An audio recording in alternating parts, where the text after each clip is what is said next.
The faculty fellowships are really interesting because they give us a way of thinking about what we want to do with people. This is similar for student fellowships as well. But as a program, how we're going to think about people who aren't necessarily coming to us with projects.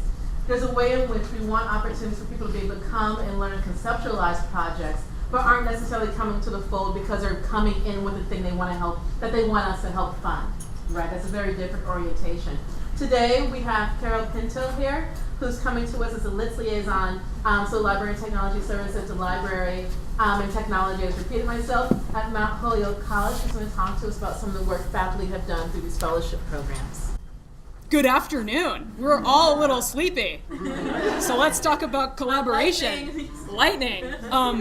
Before I dive into some thoughts about what we did in the faculty fellowship program, I wanted to take the opportunity to acknowledge my co-principal investigator, Kate Friedman, who, as we can tell, has been an integral part of so much of the digital humanities enterprise in 5 colleges.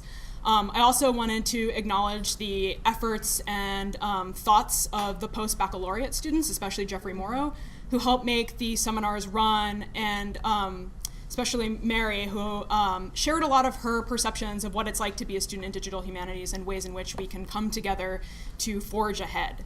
So digital humanities, as we well know, it runs on collaboration. It depends on an egalitarianism that challenges long-time higher education organizational structures. The fellowship was and is an experiment in community to invest in people and not projects, to quote my favorite digital humanist of all times, Miriam Posner. We found that co-learning among students and faculty and staff to be a challenging and exciting learning opportunity. It's not to say that there aren't a lot of things we can learn from the process, but that it's a really solid foundation for us. But the future of what the program holds, and I think an opportunity for all of us to engage in co-learning together, is to create a new type of fellowship that perhaps transcends space, time, and place. And of course, to borrow from Comrade Posner one more time, one that is more than the workshops we're so often too busy to attend. Maybe perhaps to not fill out a survey that we may be sort of tired of doing because we can transcend to do something else. But to quote for some of my own forthcoming work, a querying of our identities.